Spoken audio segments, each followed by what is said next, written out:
bahwa rasa takut itu adalah rasa gelisahnya hati, rasa resahnya jiwa, ya.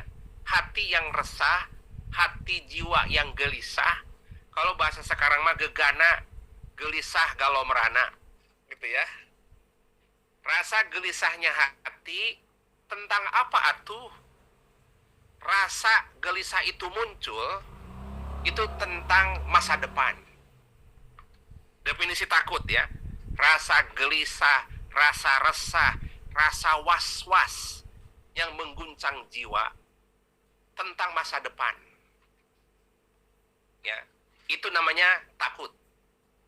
Yang kedua, kalau sedih, sedih itu adalah rasa gelisahnya hati, rasa susahnya jiwa tentang masa lalu. Itu sedih. Ya. Kalau takut gelisah tentang masa depan, kalau sedih gelisah tentang masa lalu. Baik. Itu tentang definisi takut. Kemudian Bunda Ayahanda, takut banyak macamnya. Ada takut karena takut tua. Oh, tua itu kan masa depan. Kalau lihat pipi keriput, rambut sudah beruban, itu teh gelisah. Larilah ke salon, ke Natasha salon gitu ya. Dia di manikur, di pedikur, di sarepo haci itu wajahnya supaya kencang lagi. Dan takut disebut tua, paling maksimal nenek lincah gitu. Nah, itu kan dia takut tua. Maka dia gelisah, harus pakai bedak setiap hari, pakai jeruk nipis di wajahnya mau tidur teh gitu ya. Jadi berubah jadi monster gitu. Ya, jadi kayak pakai timun, pakai kiwi di mata supaya kencang kulit matanya. Karena kenapa? Yang membuat dia gelisah takut tua. Ada lagi takut itu adalah takut tidak lulus ujian. Gelisah dia. Dia SMA, dia S1 takut tidak diwisuda, takut. Nomor 3 apalagi? Takut tentang kematian, takut mati, takut. Jadi takut itu adalah rasa gelisah tentang masa depan. Taib. Nah, Kang Rasid, bagaimana menyikapinya agama, apa anjuran agama pada saat rasa takut itu mengguncang? Gitu ya. Apa anjuran agama pada saat gelisah, resah memenuhi jiwa dan pikiran? Ya. Di sini Imam Al-Ghazali menyampaikan, man khofa syai'in haroba minhu wa man khofallahu haroba ilaihi. Ini pesan agama. Jika engkau takut kepada harimau, ya, maka engkau menjauh, menghindar dari harimau. Jangan disamperin. Kalau engkau takut kepada harimau, janganlah engkau samperin itu harimau. Engkau lari menjauh dari harimau. Satu. Yang kedua, kalau engkau takut tidak lulus ujian, apa jawabannya? Manjada wajada. Baca bukunya. Kalau sudah mah takut tidak lulus ujian, tapi dia tidak membaca. Masya Allah. Katanya takut tidak lulus ujian. Kang Rasid, saya tidak paham buku materi ujiannya. Tanya ke dosen, tanya ke ustad. Jangan menjauh dari buku. Maka manjada wajada. Itu anjuran agama. Kalau engkau takut kepada corona, menghindar dari corona tuh. Jangan disamperin. Kalau tahu di kawasan Permata Kolbu itu merah, jangan dulu didatangin atuh. Gitu ya. Kalau Jakarta Selatan itu merah, janganlah engkau berkunjung ke Pondok Indah, belanja ke mall. Sok atuh berhenti dulu di rumah. Gitu ya. Ini ikhtiar. Baik. Tetapi anjuran agama, tetapi kalau engkau takut kepada Allah, wa man khafallah haroba ilaihi. Aneh. Tetapi kalau engkau takut kepada Allah, jangan menjauh, tapi mendekat kepada Allah. Ulangi. Takut kepada harimau, hindari harimau. Takut kepada corona, jauhin corona. Dengan apa Kang Rasid? Soalnya katanya virus corona delta seperti roket menembus masker. Gitu ya. Bisa menembus masker, maka katanya ada pesan maskernya 2 lapis. Kang Irhaq, Mas Fitroh Alawi ya. Pakai kayu putih. Boleh ikhtiar. Soalnya daya jangkitnya kayak roket menembus gitu. Tapi ya sudah tuh di rumah ada tembok kalau di rumah mah, gitu ya. Tetapi kalau takut kepada Allah, jangan menjauh, tapi mendekat kepada Allah Subhanahu wa taala. Tapi selanjutnya, maka lihat ulama kita mengajarkan kita, Bunda Ayahanda, ulama kita mengajarkan kita tentang kalau kita dihinggapi rasa takut, dirundung rasa cemas dan gelisah, para guru-guru kita, para aulia illah kita, para waliullah kita mengajarkan kita baca doa. Baca doa. Ya, Kang Rasid, apa doanya? Doanya adalah sebagaimana para waliullah anjurkan. Bagaimana ketika para sahabat masuk ke kawasan Syam ada wabah taun, beliau menganjurkan baca doa. Kemudian para sahabat dan para waliullah berdoa. Apa Kang Rasid salah satu doanya ketika dihinggapi rasa takut? Takut apa saja? Ya, bukan hanya takut mertua gitu ya, atau bukan hanya takut istri atau mertua. Tetapi punten takut. Ya. Nah di situ kita harus bersandar kepada yang memiliki maha takut, yaitu Allah Subhanahu Wa Taala. Mudah-mudahan bisa dihafal doanya. Apa ungkapan para ulama dulu itu? Bismillahirrahmanirrahim. Ya amanal khaifin. Ya amanal khaifin. Wahai Allah yang memberikan rasa aman di hati orang-orang takut. Kita minta kepada Asmaul Husna. Ya amanal khaifin. Wahai Allah yang menancapkan rasa aman di hati orang yang takut. Aminna mimma nakhaf. Aminna mimma nakhaf. Ya, boleh sambil ditulis mah enggak? Ya amanal khaifin. Wahai Allah yang memiliki rasa aman, berikanlah rasa aman itu kepada hati orang yang takut. Aminna mimma nakhaf. Amankan ya Allah apa saja yang kami takuti. Itu yang pertama. Yang kedua, ya amanal khaifin. Wahai Allah yang menancapkan rasa aman di hati orang-orang takut. Najjina mimma nakhaf. Ya Allah, selamatkanlah rasa aman di hati kami yang ditakuti. Yang ketiga apa? Ya amanal khaifin, salimna mimma nakhaf. Wahai Allah yang menancapkan rasa aman, salimna mimma nakhaf, hilangkan, bersihkan rasa takut yang kami takuti gara-gara sesuatu itu. Itu doanya. Mudah-mudahan nanti bisa di-sharekan doa ini. Sementara bisa dilihat di Instagram Kang Rasid. Di sana ada ya amanal khaifin, aminna mimma nakhaf. Ya amanal khaifin, najjina mimma nakhaf. Ya amanal khaifin, salimna mimma nakhaf. 3 baris saja. Terus selanjutnya punten Kang Rasid, Bunda Ayahanda. Jangan sampai punten rasa takut ini dipertentangkan. Jangan sampai rasa takut ini dibentur-benturkan. Seolah-olah bijak dia berbicara. Janganlah engkau takut kepada corona. Takutlah engkau kepada Allah. Janganlah engkau takut kepada virus Delta. Takutlah engkau kepada Allah. Seolah-olah ucapan ini bijak banget. Seolah-olah kalimat ini sangat arif. Tapi punten sekali. Punten sekali.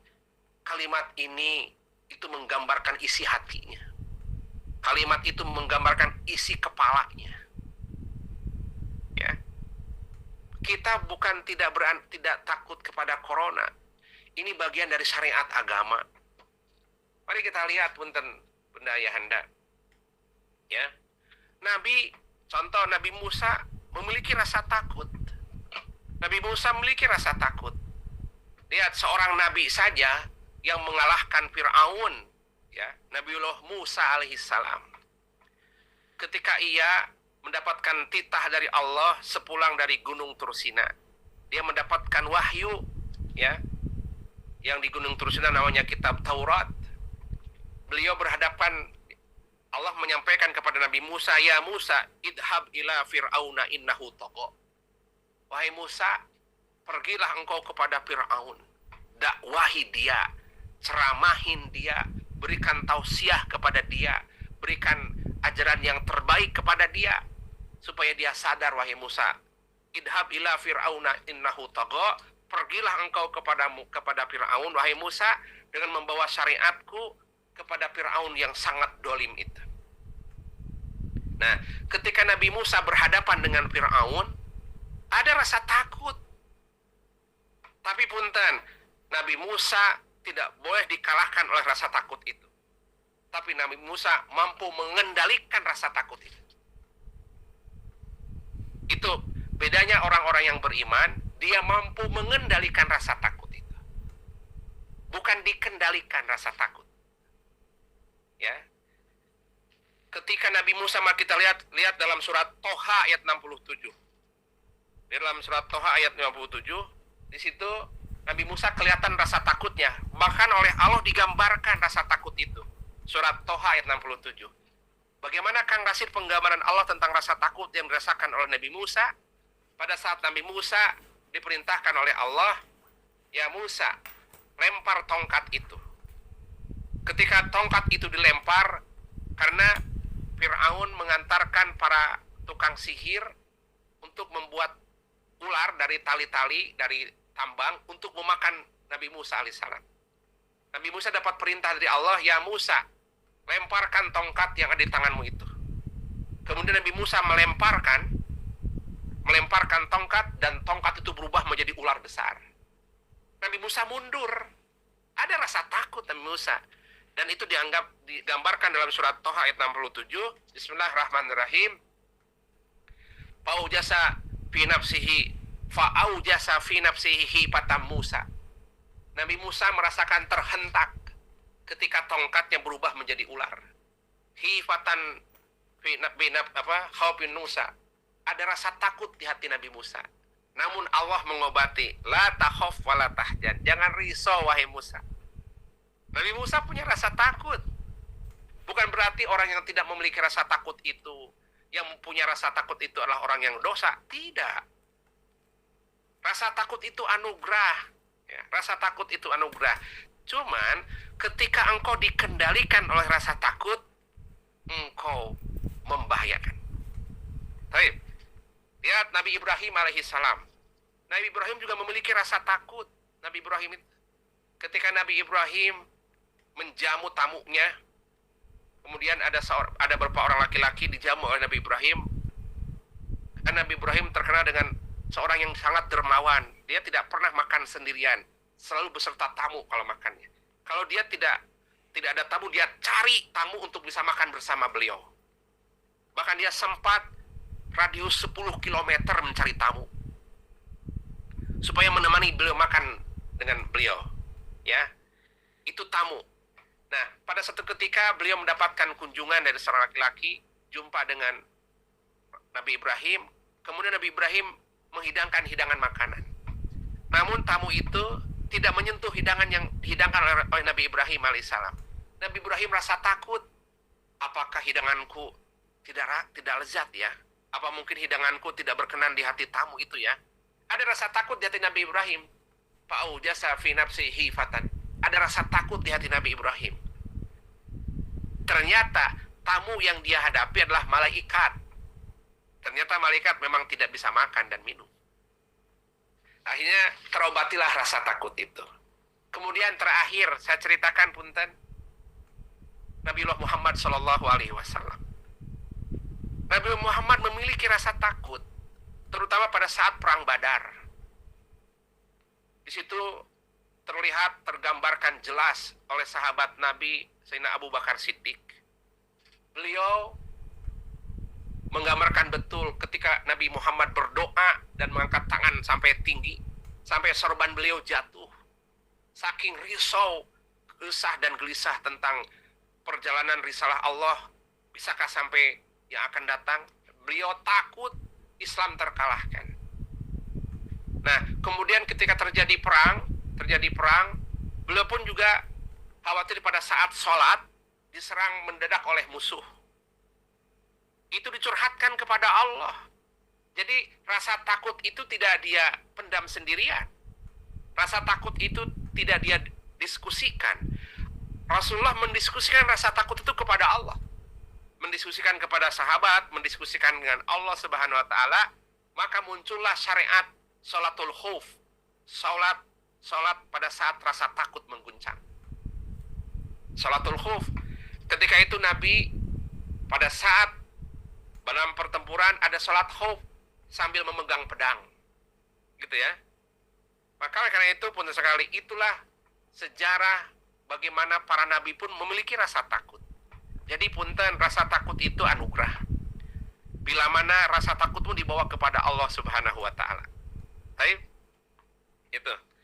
Nah, kemudian punten sekali, Kang Rasid ada pertanyaan.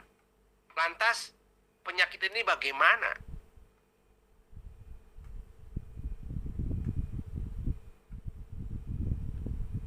Ya.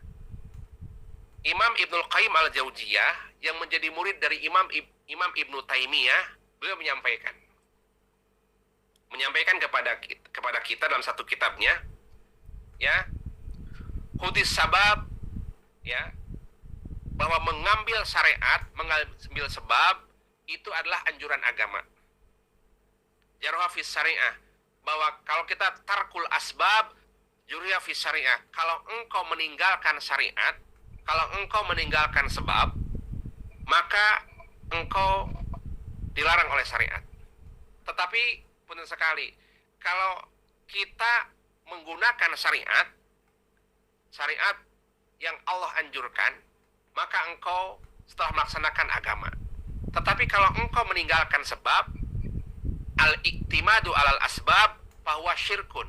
Kalau engkau berkeyakinan kepada sebab, maka engkau adalah musyrik. Mari kita terangkan rumus usul fikih ini, bahwa ketika takut mengguncang, berikhtiarlah. Allah menganjurkan ikhtiar. Sebab punten Bunda Ayahanda, agama Islam ini ada 5 tujuannya. Dihadirkan di alam bumi ini untuk mengamankan manusia.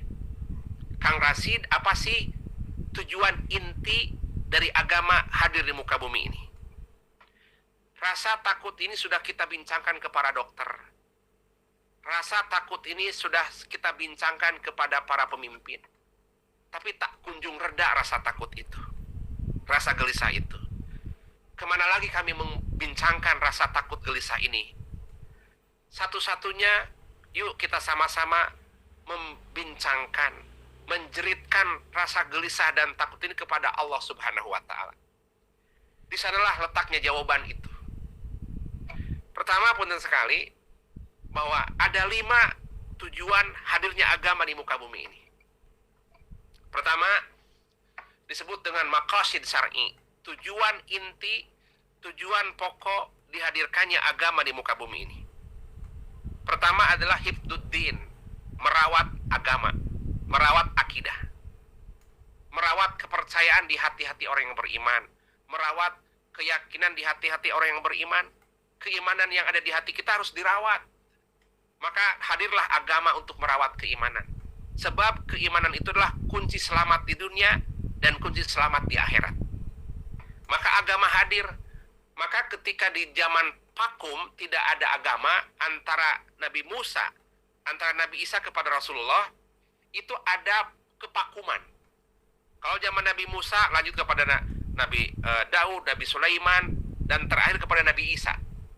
Di antara Nabi Isa sampai ke Nabi Muhammad itu ada zaman yang kosong. Nah, di sana hadirlah Ashabul Kahfi. Di antara zaman itu, maka Islam datang untuk menyempurnakan dan menyelamatkan akidah-akidah itu. Itu tujuan pertama. Agama Islam hadir untuk merawat, menjaga keimanan di hati orang yang beriman. Dengan apa, Kang Rasid? Dengan hadir nutut ilmu, dengan melaksanakan sholat, dengan melaksanakan ibadah, itu bagian dari perawatan keimanan. Sebab kalau hati sudah beriman, dia adalah bisa membimbing bagaimana ketika takut, bagaimana ketika rasa berani, bagaimana ketika dalam gelisah, keimananmu akan membimbing. Takut tentang masa depan, iman menceritakan tenang. Hidup ini hanya sebentar, kita akan meninggal dan akan menuju akhirat. Itu iman membimbing.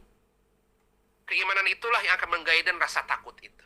Takut tentang masa depan, nanti iman akan memberikan informasi, Kang Rasid, hidup ini tidak akan lama. kata Nabi, a'maru ummati baina sittin wa sab'in. Umur umatku, kata Nabi, hanya antara 60 sampai 70 tahun saja. Lantas kemana setelah itu?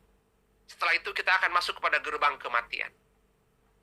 Ada dengan meninggal dengan cara corona, ada yang meninggal dengan cara kena kanker, ada yang meninggal pada saat tidur di atas kasur. Allah memiliki cara bagaimana akhirnya meninggal setiap hambanya. Itu adalah berita dari keimanan. Maka tentang masa depan, keimanan kita akan memberitakan bagaimana surga, bagaimana neraka, bagaimana alam barzah, bagaimana nasib seorang yang terkena wabah, apakah dia syahid atau tidak. Keimanan kita memberitakan.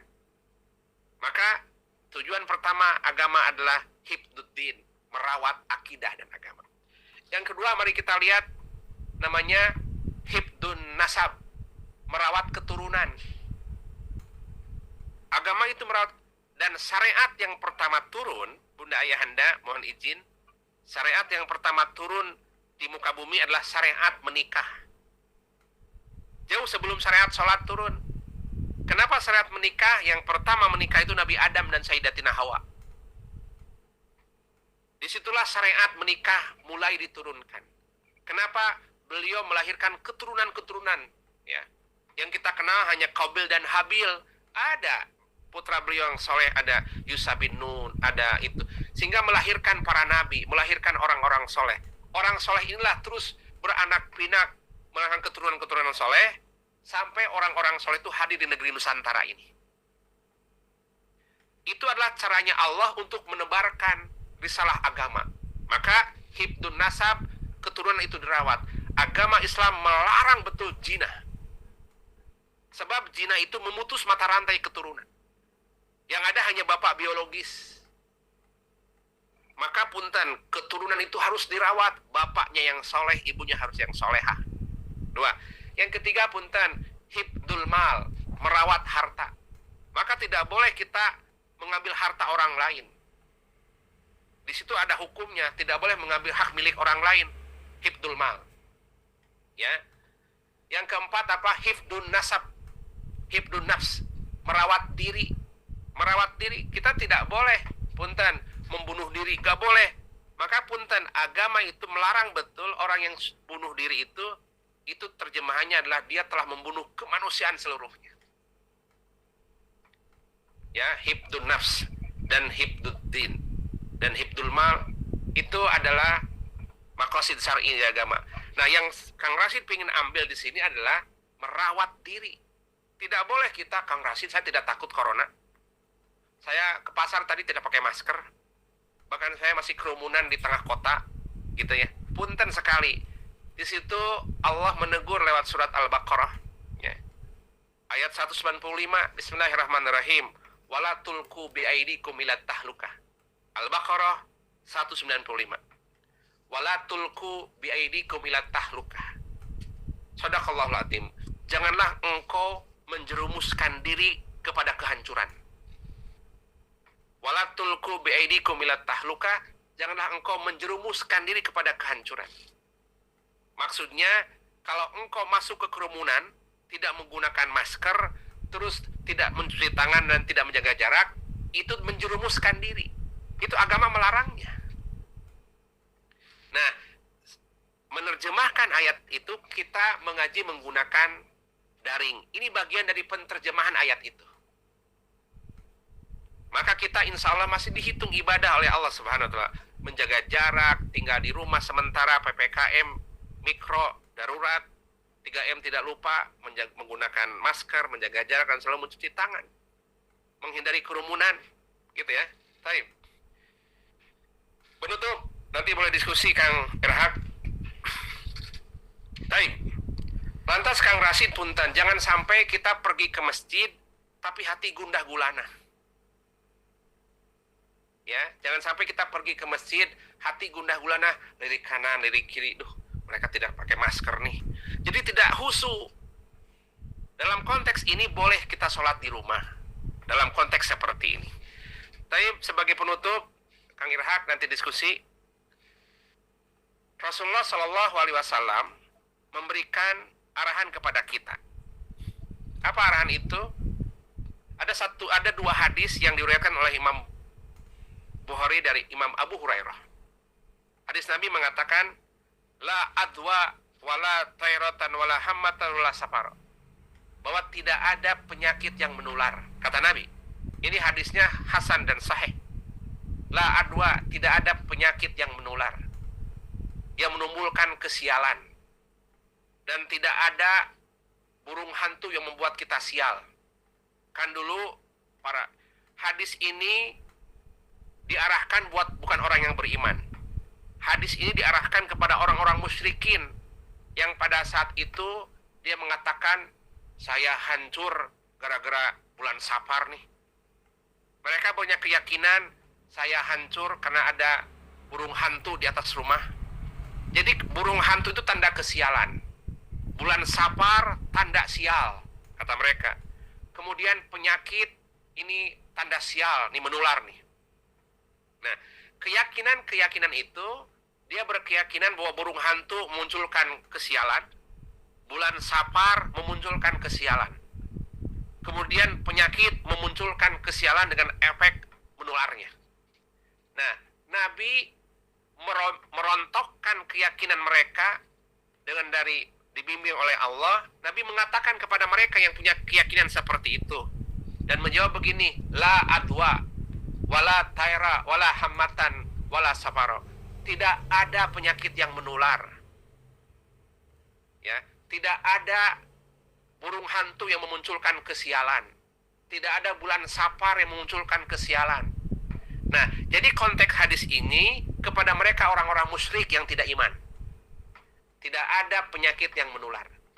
Dengan kata lain, memang betul tidak ada penyakit yang menular dengan sendirinya.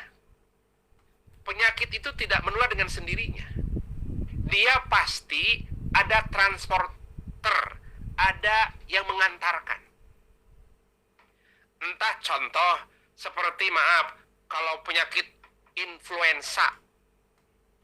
Penyakit influenza itu dia tidak menular dengan sendirinya. Dia bisa menggunakan minta bantuan udara, menyebar lewat udara.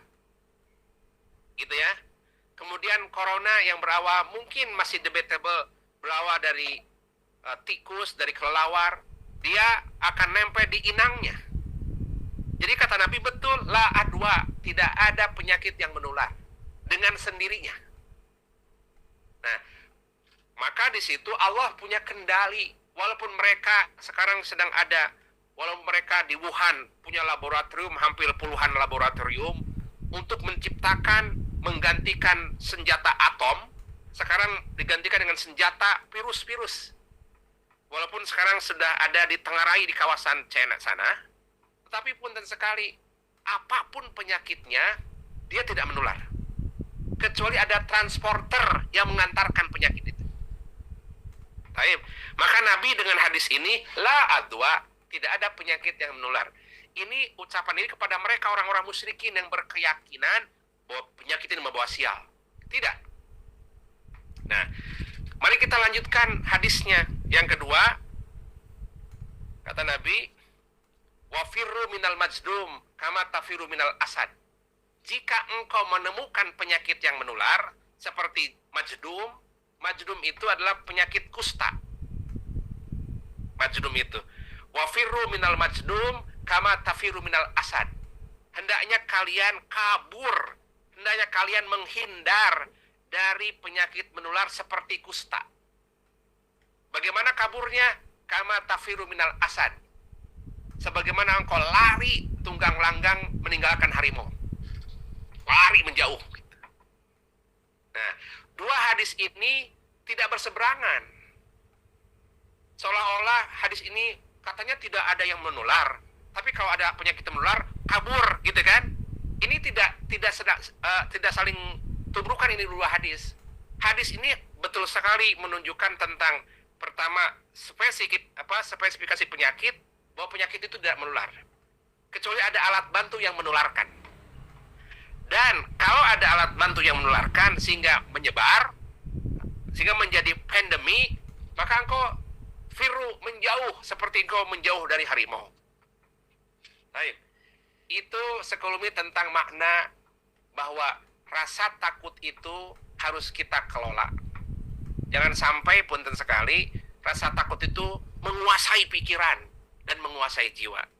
Maka dianjurkan bacalah doa, ya amanal khaifin aminna mimma nakhaf. Ya amanal khaifin salimna mimma nakhaf. Ya amanal khaifin najjina mimma nakhaf. Nah, kalau sudah berdoa, insya Allah akan memasukkan rasa aman di hati. Tenang mah, tenang. Sekarang mah sudah ketemu formulanya. Kalau kita terkena corona, tenang. Bertapa saja, zikir di kamar 10 hari. Insya Allah terobati. Jadi tenang, kalau dulu di tahun-tahun pertama, ketika terkena corona itu gelisah, resah. Karena belum menemukan formulanya. Ya. Tadi ingat punten, bahwa rasa takut itu muncul, rasa gelisah tentang masa depan. Ya. Nah, masa depan itu bisa kita ketahui hanya dengan ilmu. Saya ulangi. Takut itu adalah rasa gelisah di dalam hati tentang masa depan. Dan masa depan itu belum kita lalui. Kita bisa mengetahui tentang masa depan kecuali dengan ilmu. Contoh, keimanan kita memberitakan nanti bahwa setelah hidup akan mati. Bagaimana sih mati itu? Berita masa akan datang. Oke? Lantas, bagaimana ketika ruh lepas dari jasad? Ada prosesnya, ada ruh lepas dari jasad karena jihad fisabilillah, ada ruh lepas dari jasad karena terkena penyakit, ada ruh lepas dari jasad karena mungkin beliau terkena gempa bumi, ruh lepas dari jasad. Pertanyaannya, kemanakah perginya itu ruh? Gitu ya. Nah, itu tentang masa depan. Agama memberitakan tentang ini. Agama memberitakan tentang ini. Bagaimana itu ruh lepas dari jasad. 40 hari di rumah, kemudian nanti akan ke Iliin, dan kemudian para arwah itu akan jumpa satu sama lain di setiap hari Jumat. Ruhnya, kemarin punten sekali, saya di malam hari yang lalu berjumpa, ada keluarga besar dari Gubernur Aceh, namanya Profesor Ibrahim Hasan, putranya meninggal dunia, yaitu Kak Irma binti Ibrahim Hasan, yang menikah dengan Kak Awaludin bin Tengkunya Ali, meninggal suami istri. Ya, pertama meninggal dulu suaminya, kemudian istrinya menyusul. Suami istri meninggal karena corona. Beliau keluarga Gubernur Aceh, kemudian meninggal di kawasan Jakarta. Pertanyaannya punten, ada pertanyaan Kang Rasid, apakah mereka yang meninggal akan ketemu para arwahnya? Arwah suami dengan arwah istri jumpakah? Pasti. Arwah-arwah itu, kata Nabi, ruhul mujannadah. Junudun mujannadah, bahwa ruh itu berbondong-bondong. Ruh itu punya keluarga dan saling jumpa. Kapan Kang Rasid perjumpaannya? Perjumpaan itu mereka di hari Jumat. Maka kenapa hari Jumat disebut Jum'ah? Jum'ah itu ada kalimat jam'un. Jim, mim, ain. Jum'ah. Artinya berkumpul. Maka hari Jumat itulah tempat kita berkumpul. Berkumpul untuk sholat Jumat. Semua kaum mukminin, ya, seluruh dunia akan kumpul. Kenapa? Ada sholat Jumat. Itu bagi yang hidup.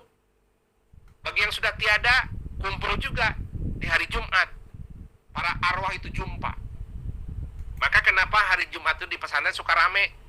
Di pesantren itu rame setiap malam Jumat dan Jumat pagi sampai siang itu yasin, zikir, tahlil. Kalau di musafir hadroh. Karena itu perjumpaan orang yang hidup, juga perjumpaan orang yang sudah tiada. Hari Jumat. Maka pun sekali, iman kita memberitakan kepada kita bahwa at-ta'un, bahwa syahid. Orang yang terkena wabah corona, Allah memberikan privilege. Dia kategori syahid. Sampai sahabat berkata kepada Nabi, dan Nabi bertanya kepada sahabat, wahai sahabatku, apa itu syuhada? Dan apa itu pahlawan atau syahid? Sahabat menjawab, syuhada itu adalah yang berjuang jihad fisabilillah. Nabi menjawab, betul, syuhada itu yang meninggal di perang jihad fisabilillah. Kalau para syuhada itu hanya yang jihad fisabilillah, kata Nabi, lantas jumlah umatku sedikit dong, kata Nabi. Kalau para syuhada itu yang hanya meninggal di perang jihad fisabilillah, lantas jumlah para syuhada dari kaum yang beriman itu sedikit dong jumlahnya. Syuhada Uhud, syuhada Badar, syuhada Yarmuk, sedikit. Kalau meninggalnya hanya perang jihad fisabilillah. Lantas sahabat bertanya, lantas ya Rasulullah, adakah syuhada yang dihasilkan selain dari jihad fisabilillah? Ada, kata Nabi. Al-mabtun, orang yang terkena sakit perut, yang sakit melilit sampai merenggut nyawanya, ya, sakit perut dan ia meninggal. Al-mabtun fahuwa syahid. Orang yang meninggal karena sakit perut itu adalah syahid. Seperti Habib Ja'far di Kudus, ya, meninggal karena sakit perut. Satu.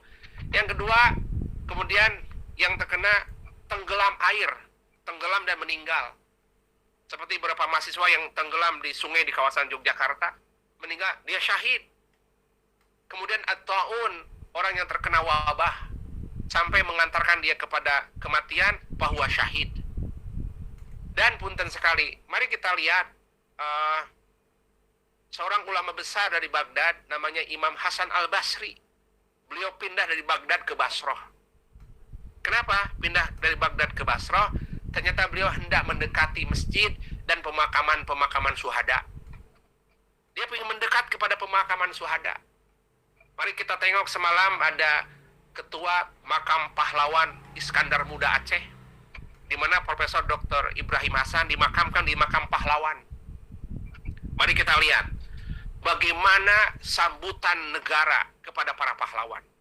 Presiden turun, wakil presiden turun, kemudian mau melepas keberangkatannya para pahlawan, disiapkan makamnya, makam pahlawan, kemudian dikasih bintang jasa pahlawan. Itu sambutan bagi orang-orang yang pahlawan di dunia. Tetapi punten sekali, begitupun yang terkena corona, dia pahlawan, syuhada. Allah menyambut dengan para malaikat, dengan pastrek, disambut karunia anugerah Allah. Disiapkan taman-taman makam pahlawan menjadi taman raudhah min riyadil jannah. Harum semerbak tamannya. Ini sambutan, ini berita dari keimanan. Kalau ada berita seperti ini, berbahagialah mereka yang keluarganya sebagian handetornya menjadi syuhada. Itulah sekelumit tentang bagaimana takut ini dikelola menjadi anugerah. Ya, terima kasih Mas Irhaq, bahwa itulah sekelumit tentang makna takut. Bahwa imbangkan hidupmu, ketika ada rasa takut, kendalikan, bawa kepada Allah. Apa efeknya? Maka ada harap. Harap, cemas. Al-khauf war roja. Khauf dan roja. Punten sekali, bagaimana tidak, Allah pasti mengendalikannya. Coba bayangkan ketika kita sejak kecil, kita tidak makan dan tidak minum, kalau Allah biarkan, pasti kita tidak makan. Contoh, Allah sampai berkata dalam surat Waqiah, "Antum tajra'una am nahnu zari'un?" Apakah engkau yang menumbuhkan tanaman itu? Apakah engkau yang menunculkan buah dari tanaman itu? Engkau hanya nanam saja. Seorang petani nanam padi, dia ambil biji, masukin ke tanah. Terus yang menumbuhkan siapa? Antum tajra'una am nahnu zari'un? Apakah engkau yang menumbuhkannya? Kenapa engkau tidak merasa resah gelisah? Petani hebat keyakinannya. Nanam padi, tinggalkan 3 bulan tumbuh. Yang menumbuhkan siapa? Allah. Allah menjamin rezeki. Ketika sakit, Allah siapkan obat. Apakah menjamin ketika vaksin sudah dimasukkan ke dalam tubuh, dia bisa melawan virus? Antum tajra'una am nahnu zari'un? Biarkan Allah yang menggerakkan itu. Cuman kita mau usaha saja. Kita usaha maksimalkan. Ingat, wala tulqu biaidikum ila tahlukah. Janganlah engkau menjerumuskan diri kepada kehancuran. Masker ada insya Allah. Cuci tangan, tapi bertawakal Allah. Maka menggunakan masker, bismillahi tawakkaltu Allah. Ikhtiar. Ada seorang ulama dari Tasikmalaya, naik mobil ke Jakarta. Ya, Mas Irhaq, Pak Irwan, dan Pak Mapu. Kiai ini pergi ke Jakarta waktu itu namun seat beltnya putus. Entah kenapa, mungkin bautnya lepas dari ikatan kursinya. Tapi karena kiai ini pingin dapat pahala dari perjalanannya dia dari Tasik ke Jakarta, dia ambil sorbannya, ikat tubuhnya ke kursi, ganti seat belt. Pertanyaannya, menurut kita kekuatan sorban ngikat tubuhnya ke kursi sekuat apa tuh? Apa tujuan kiai? Tujuan kiai mah hanya menampakkan ikhtiar kepada Allah. Ya Allah, seat belt putus, ya Allah, tapi saya punya sorban, dia ikatkan, Pak. Apa tujuannya? Ibadah. Ini ibadah. Bayangkan, Tasik Jakarta itu 5 jam, 6 jam. Kalau dia tidak menggunakan seat belt, tidak digantikan oleh sorban, nggak jadi ibadah 5 jam itu. Ya kan? Karena dia berpikir bahwa ini ikhtiar, tutup aja pakai sorban. Saya mau keluar, bismillah, pakai masker, bismillahi tawakkaltu ala Allah, la haula wala quwata. Jadi ibadah itu teh. Gitu ya. Mau pergi makan, cuci tangan, ikhtiar, jadi ibadah itu teh. Dengan kata lain, punten sekali, selama COVID-19 banyak ibadah tambahan. Gitu ya, tambahan. Jadi insya Allah itu akan memudahkan. Penutup, Kang Irhaq, silakan. Ini kata Imam Ibnu Athaillah dalam kitabnya, beliau menyampaikan, siapa orang beribadah dengan rasa takut, ya, man khofal abda yarfaul amala. Siapa orang yang beribadah apa saja, berdoa, munajat, zikir, ikhtiar, kerja online, WFH, work from home, tapi di hati dibarengi dengan rasa takut, punten, itu pahalanya sebanding dengan ibadah puluhan tahun. Inilah ilmu tauhid yang mengamankan kita di hadapan Allah Subhanahu wa taala. Maka punten, kita selama ini ibadah kan dengan rasa harap. Saya berduha, saya sholat duha 8 rakaat, berharap rezeki saya tumpah ruah, gitu kan? Saya tahajud berharap semoga kemuliaan saya, wibawa saya naik, gitu kan? Kemudian saya pergi umroh dan haji, saya ingin berdoa di Arafah karena banyak hajat yang saya butuhkan tahun ini, berharap. Jadi dia beribadahnya landasan hatinya landasan berharap. Itu boleh. Itu boleh, ya. Salat duha landasannya berharap. Salat tahajud landasannya berharap, ya. Pergi umroh landasannya berharap. Nah, sekarang berdoa landasannya takut, ya Allah, ya amanal khaifin, aminna mimma nakhaf. Ya amanal khaifin, salimna mimma nakhaf. Punten sekali ketika berdoa dengan rasa takut, ya Allah, selamatkanlah keluargaku, aku masih punya anak masih kecil, ya Allah. Aku punya istri yang belum bisa saya nafkahi dengan tuntas, ya Allah.